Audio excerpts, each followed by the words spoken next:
Welcome to a brand new episode of TVGP's Game Club. This past month, we played Despelote.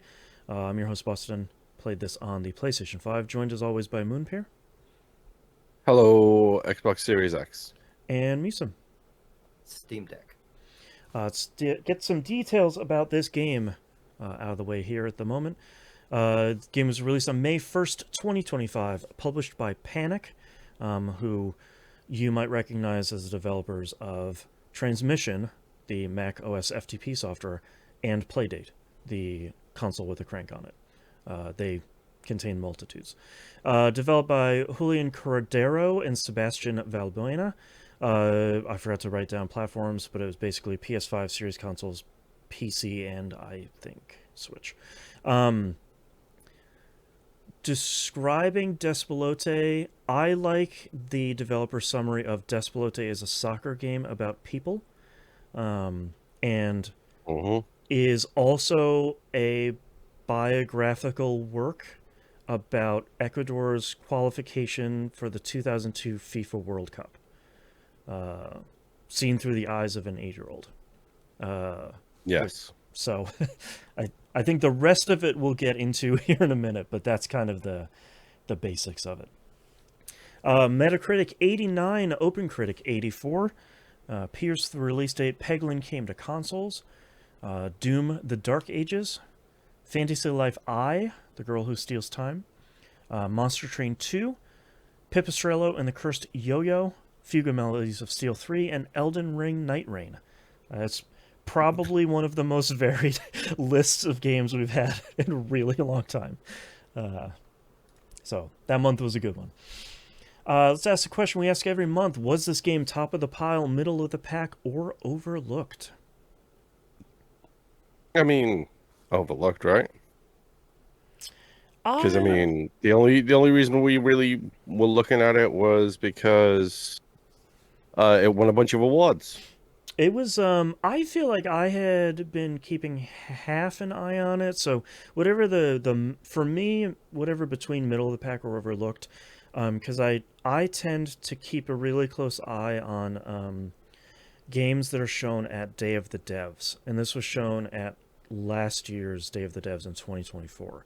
And I thought, dang, that game looks wild, and then, like you said, it started winning a lot of awards, including a pretty significant audio design award from the IGF, I believe it was. I should have looked it up. And I think that's when we decided to take a look at it. Yeah, I'd Mm-hmm. never heard of it. Well, I mean, I'd seen the the splash image for it, around Steam and the internet and stuff, but it had not registered with me until you said it. But like even that first Google, it seemed like a critical darling. Yeah, Uh, right. yeah. Um, all right, before we get to this game, we're going to talk spoilers. As we always do, the Game Club is also a spoiler cast at the same time. Our next game is going to be To a T. That's Keita Takahashi's new game, the Nobi Nobi Boy, the first two Katamari games, made a game here, To a T. We're going to play that. That comes out on series consoles, PS5 and PC. At time of recording, it's on Game Pass. You can go check that out with us. We'll be playing that for the next month. All right, let's get into Despelote itself. What we liked, what we didn't like. Who wants to kick things off? No, please, I have a family. Oh. That's right. Go. That's right. That's right. Uh, I don't, man. Honestly, I don't know how to talk about this game. Like Yeah. parts of it, I made a mistake and played it in probably two or three sittings, and I should have just done it all at once. Mm. Because some of the, I guess it wasn't time jumping. It was here's the made up story and here's the more autobiographical one where it goes to him, as a young man going to a party or something. Right. That was really confusing me because I would forget what happened last time and go into it, and I could not keep up with the dialogue anytime I was supposed to be doing something else in the game. Mm-hmm. Um, but like I really like I don't. This game's kind of. It's like an indie movie. Yeah, It's A little bit, yes. yeah. yeah. Like it reminded me of watching like a completely different subject matter, but like E2 Tombien or The Motorcycle Diaries or something like Hmm. that. Um, I but think I think for me, part of what makes it feel that way is that, and one of the things I like about the game a lot is that, and it reads as the attention of the game, is that so much of this story and so much of what's happening in the game and in real life during the qualifiers is just happening around the main character, largely because of he's just a kid. But like, yeah, there are conversations in this whole city that's just kind of going about its life, and you're getting kind of like dragged along from one place to another, and like you have very little agency in what's going on. And I think that, combined with how natural all of the dialogue feels, like it really does feel like, okay, you need to sit here and we're going to put a microphone next to you and you guys are just going to talk for half an hour and we're just going to put that in the game. I think for me, the combination of that two made it feel authentic, I think, in a way that we kind of maybe don't normally get in games. I wonder if that helped with the kind of like indie movie nature of it. yeah. Yeah. Um, I feel like we need to talk about the rather striking art style as well. This strange Yeah. fusion of real life It's like photos photograph. and and uh, actual video footage and uh paper cutouts of characters and Yeah. your welcome mat outside your house. um Can we call it photograph surrealism?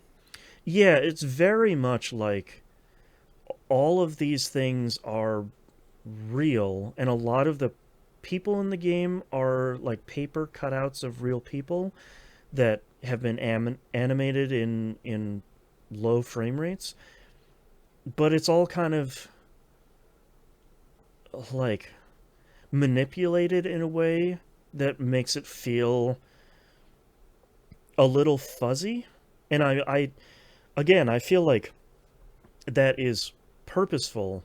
When the lead designer, and who's the also the main character in the game, comes in later during the 3D scanned park part, and is basically like, this is my life. Like this was my my experiences, but he was 5 at the time in real life, so like all of it is just kind of fuzzy outlines of what really happened. Like, I think an interesting part of that too is the fluid nature of time, where someone will sit you down and be like, okay, I'm going to be back at 6:30, you need to be ready to leave.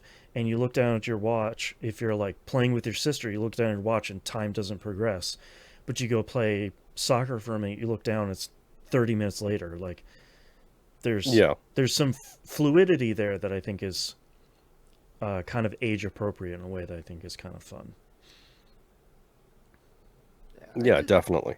Yeah. I did enjoy running around, kicking the ball, and failing to hit anything I was aiming at. But Yes. Yes, trying to enjoyed knock that over those aspect. cones and constantly missing. Yeah. Yeah, I enjoyed. I forgot what they were called, but I got the food from the vendor, on the Mm-hmm. side, and just lots of weird little things. Or the guy in his window who takes the ball away. I assume that happens for everyone. Oh yeah, such a jerk. Stole my ball. What the heck? Um, Dog that I think it's also destroys the really ball. interesting too that the game starts with you playing. It's essentially sensible soccer, um, Yes. and you're playing that. And I was like, well, this is kind of neat. Like this looks like a cool version of this. And then realizing, oh, that's just how you play soccer in the game itself. And I was like, okay, that's a really smart tutorial, like way to tutorial how you're gonna move throughout the rest of the game, and then seeing his hands just go in the like at the "why'd you turn it off" sort of pose every single time was really really great. Yeah. So I have to ask, like, I know the joke comes up all the time. We are not sports ball people. Sure, yeah.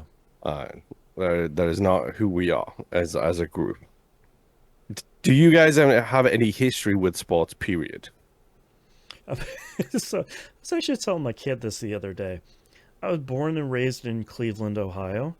We have So we know that you're a member of the Dog Pound. Uh-huh. yes, but we also had 3 comedies made about how horrible our baseball team is. So like, so it's sports history is uh, growing up with teams that are the worst in the league for 3 or 4 leagues, and then a soccer team that tried to get off the ground in the late 80s, early 90s that definitely was too early for the US. Um, but I have always admired soccer from afar, but never really have the patience to sit through an entire match. I'm sorry. You're fine. So Absolutely fine. Also, a 90-minute match is considerably shorter than a 60-minute football match. I'm just going to say that. 100%. Anyway. Yes. um, I came from like a sports family. Like, not that they played sports, but you know, even to this day, I go over there and they always have some sort of sports game on, whatever the season is. Oh, sure. Um, and so, like in elementary school, I tried to get into it and join baseball, and got picked on so much that I left like mid uh, Mm. season. Right. Um, That's a similar to this story to me day, too. yeah, it just didn't. It never connected with me. Yeah. I tried because so many friends were into it and just would get incredibly bored anytime I went to any games. Present day me, I don't think I know to any single sport in existence. I could be wrong, um, Hmm. but definitely all the major ones. That said, like I love Ted Lasso. I thought is a wonderful feel good show that Mm. makes me want to like sports. Right. But Yeah. and I do occasionally crave like human connection. And a lot of people just completely connect based on whatever teams they like. But no, like the sports aspect of this, where they're really trying to kind of connect the player with this like really important moment for the country of Ecuador, was a little over my head. But I tried to pay attention and appreciate it. I mean, that's the best I Yeah. can. What about you, Moon? So that's the part that spoke to me the most.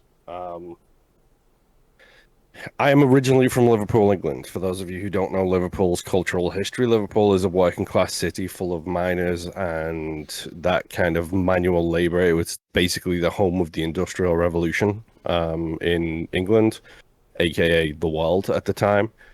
So it's a very, very working class kind of city.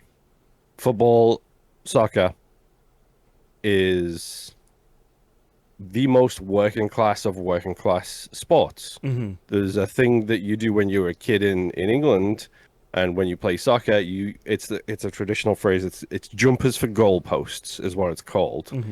and that's when you don't have any money, but you've got a field, a park, a piece of gravel, whatever the case may be. You take off your jumper, your sweater in American parlance. You stick it on the ground. You stick a second one a couple of feet apart from it. There's your goalposts. Now let's play football, Sure. soccer, essentially.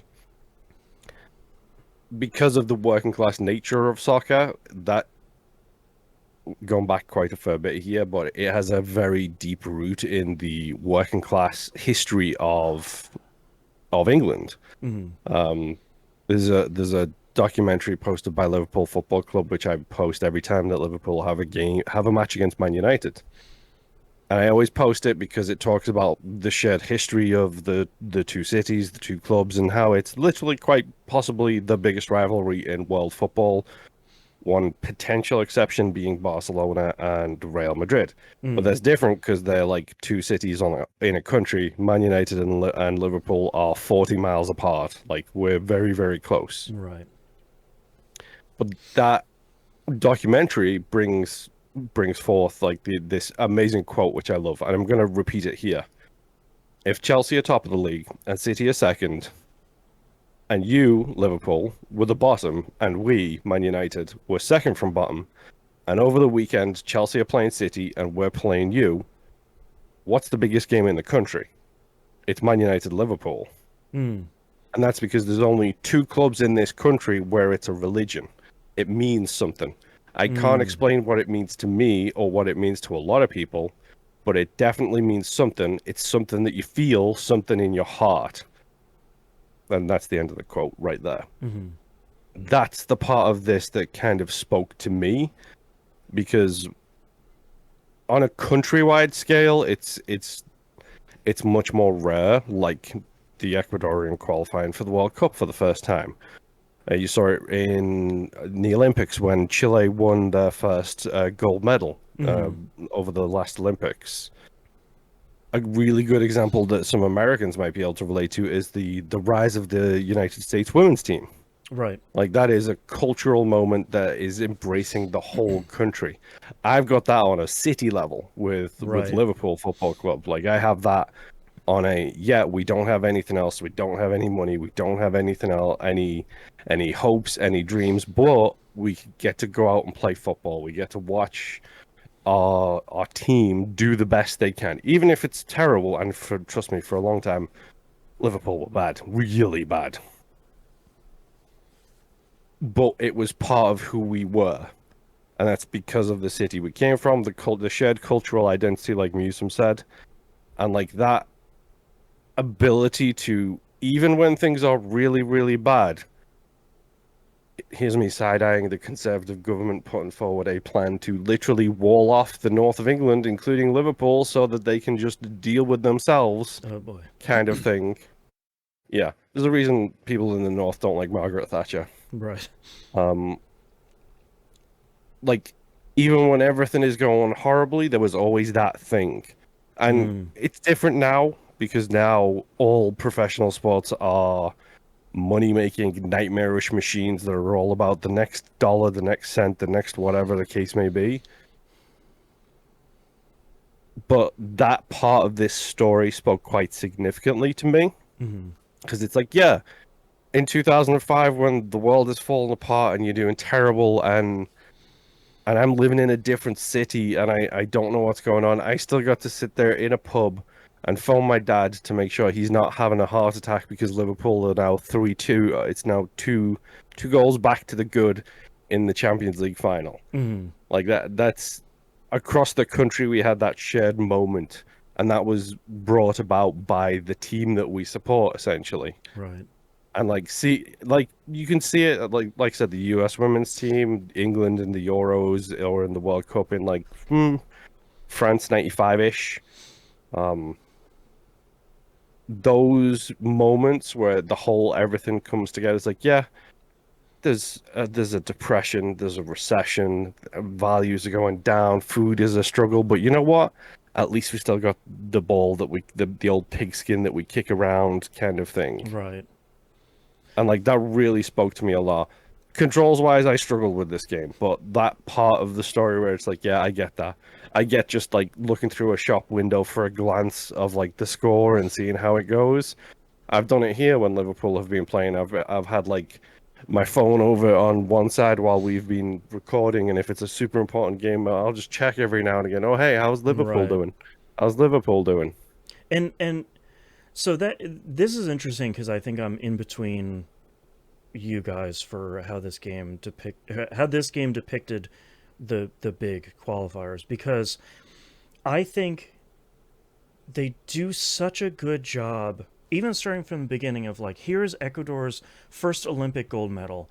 It is for speed walking, and as soon as he won the gold medal, and you see the live, like it's the first, I think the first real effective use of actual video footage in this game of just like, here's him winning the gold medal, and then Ecuador starts their love affair with speed walking, and everyone learns how to move their hips like he does. And I think from that moment on, they're talking about there's such a clear pride about Ecuador, and specifically kind of leading up to their performance in these games. Um, they talked about like the film that got premiered at the International Film Festival, but I think what really got me, and I felt really affected by the point we'll talk about here in a minute, was the entirety of the city turning towards these games as the Ecuadorian team seemed to have more and more promise. Like there was pride in the team, but there was always this like, well, it's not going to last. Like it's not going to happen. But they even had the moment of like, you know, he always envisioned his dad walked into this, or his granddad or whatever, walked into the stadium with "Yes, we can" on his T-shirt and walked out with "Yes, we did" on the T-shirt after the game. Like you see more and more people. There's the wedding reception they go to where more and more people are glued to the game. You see it's on the lips of everybody's mouth the whole game, and I think the moment that really sealed it for me was when you get kicked out of your house near the end and the town is empty. There's nobody in the park. There's nobody in the like back alley that you were playing games with. Like it's just you in this town because everybody is watching the game. And that transitions into what I thought initially was a little bit unsettling, but it's the 3D scan of the... It made me feel nauseous at first. Yeah, the 3D scan of the park that kind of the game takes place in. And just as a quick aside here, if anyone's not 100% sure, like, or if they're not sure if they've witnessed this kind of thing before where it's like one thing happens and all of a sudden the whole country goes mad for it, go look at any sport or competition where a team does really well for a country for a couple of years and watch how all of a sudden 10 years later, 5, 6, 7, 8, 9, 10 years later, everyone who is the peak athletes in that field is from the country that originally broke through. I give you the track events and the Jamaican people. Right. They are absolutely dominant after Usain Bolt came along and basically inspired generations to do what he does, kind of thing. Curling and the British curling team, same thing. So it's interesting because I think everybody has seen 3D scans of this nature where it's like, that sort of looks like a building and that kind of looks like a tree, but also like maybe your PS1 disc has too many scratches on it and something went wrong. And hearing him narrate this sort of thing of like, I couldn't do this day and this place and this moment justice. So like this is my attempt, and I can't communicate to you how it felt or how it looked, or we captured the sound because we brought the sound guy with us and we hired a bodyguard to protect we the brought sound the sound guy, equipment. but we had to hire a bodyguard because like it's such a rough area, and it's like, yeah, that sounds familiar too, if I'm completely honest. Right. So like hearing all of that, and I love the apex of this moment is just like, I can't communicate this to you through this game. I'm just going to show you the video of the game. And my favorite moment is him saying like, and of course, the only recording I could find is there's the most important goal in like Ecuadorian history, and there's a commercial playing during it. And he says, classic. It's just like, that's really great. And he just turns it over to the game. And like, I got pretty misty-eyed during that because I think he did such a great job of me as someone who knows nothing about this. I knew nothing about this run of games before firing up this hour and a half long game. I think he did a really great job of saying, like, you could watch this clip out of that context and say, like, okay, that was a football goal. Like, that, sure. But Hmm. having that moment and hearing that whole city explode when that goal, like, as soon as that goal was made, like, that to me is the beauty of taking a game and using that as your biography. Like, it's even though you don't play that moment, you can't play that moment because these people, this team at that time, did this incredible, unbelievable act. So, like, how would you be able to capture it? How would you be able to experience it yourself? You can't. So here's the moment, and I Hmm. there's something so beautiful about that, and so, like, close to his heart about it, and just like 100% just in the game by itself. And I think it's incredible. And I think connecting that to, I really like, even though so much of this game made me really nauseous from like a I was spinning very camera. curious about that. Yeah, there were some moments of, like, especially when a main character was laying down and you, like, tilt the camera to the right, and he turns his head like you really would, and my brain was like, nope, nope. But I think it's the one of the, like, the second most beautiful part of this game is at the end where they're kicking the ball high up through the city, and you kind of see the buildings and it's spinning down, and you get, like, one last look at everybody in the city. Like, the street seller has that dog with him now, and been talking about that, making friends with that dog forever.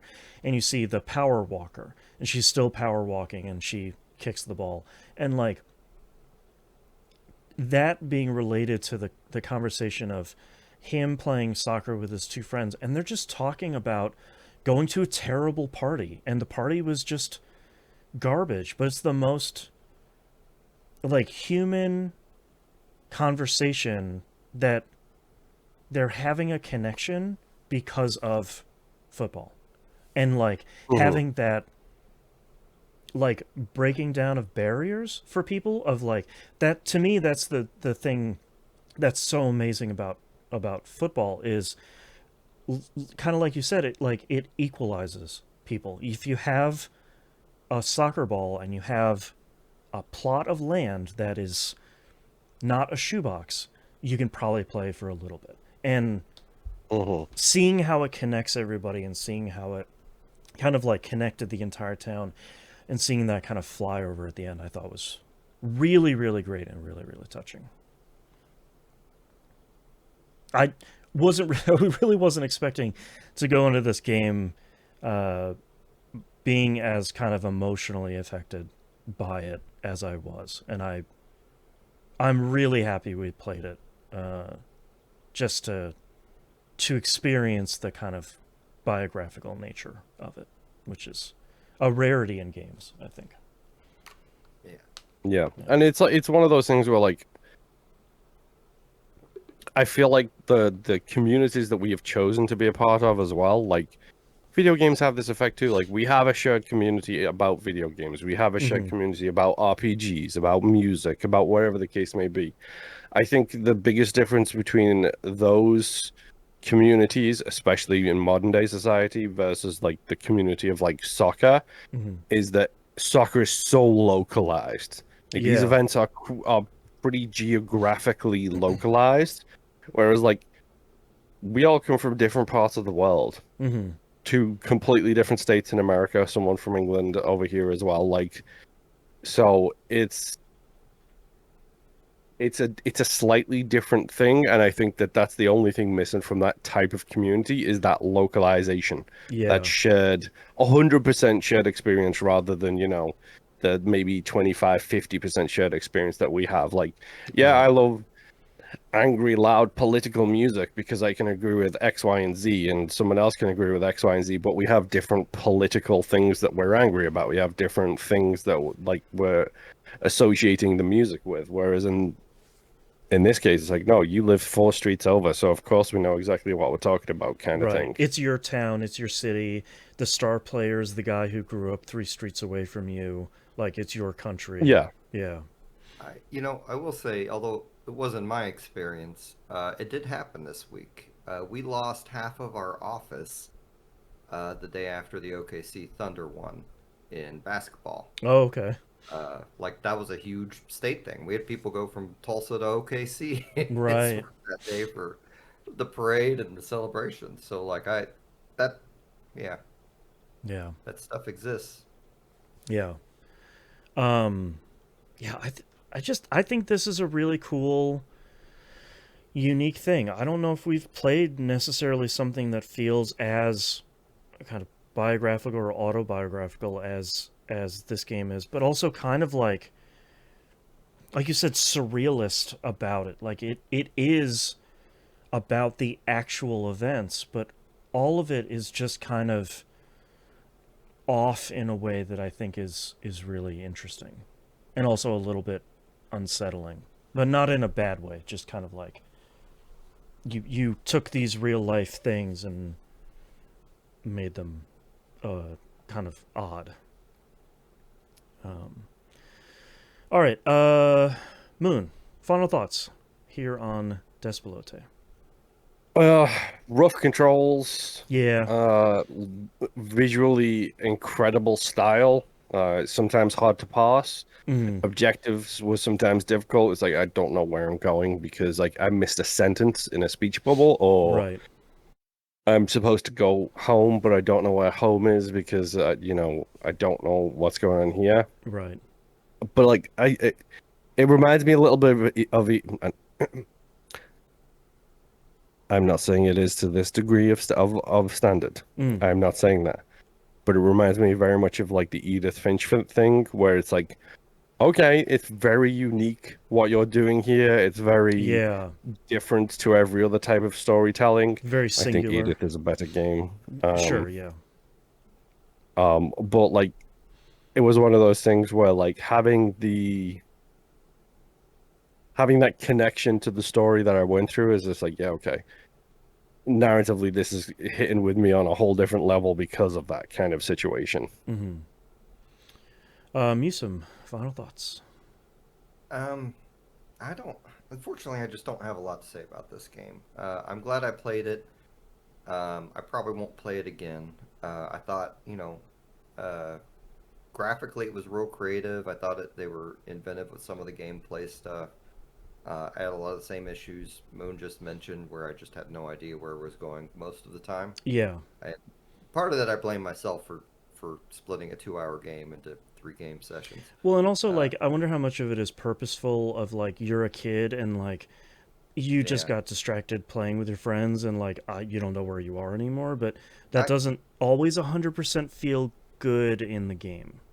Yeah, it's not like it punishes you for it. You just have your Right. mom be your mom, and Right. honestly, at times she was surprisingly nice about it, Mm-hmm. which I kind of appreciated. And I love the amount of culture this game has, just in that it's uh, how do I say this? Like it's something living in Oklahoma I don't get to be exposed to often, except through various forms of media. And I'm Mm. sure that is a lot of people who's been to Ecuador, Right. uh, Right. you know, and it's cool hearing about that moment. I hate to say it, but I do at the end of the day wish it was me. uh, but it's a cool artsy thing, and I'm glad it exists. Yeah. Yeah. Yeah, I don't know if I have too much more to add. I really liked it, and I think I'm surprised it connected with me as much as it did as someone who's not who knows almost nothing going into this, but I think it was Not a really. sports ball guy. Yeah, I'm just not a sports guy. I'm not a competition guy, and I'm not a like diehard here's my team sports guy. So like this game wasn't really made for me, but it landed really hard, which I'm really impressed by. So I hope they continue to make stuff, because I think they could continue to make some more really cool things. As a reminder, next game here is To a T. Came out on series consoles, PS5 and PC. Again, at time of recording, that is on Game Pass. Thank you very much, everyone, for listening. We'll see everyone next month. Bye. Bye.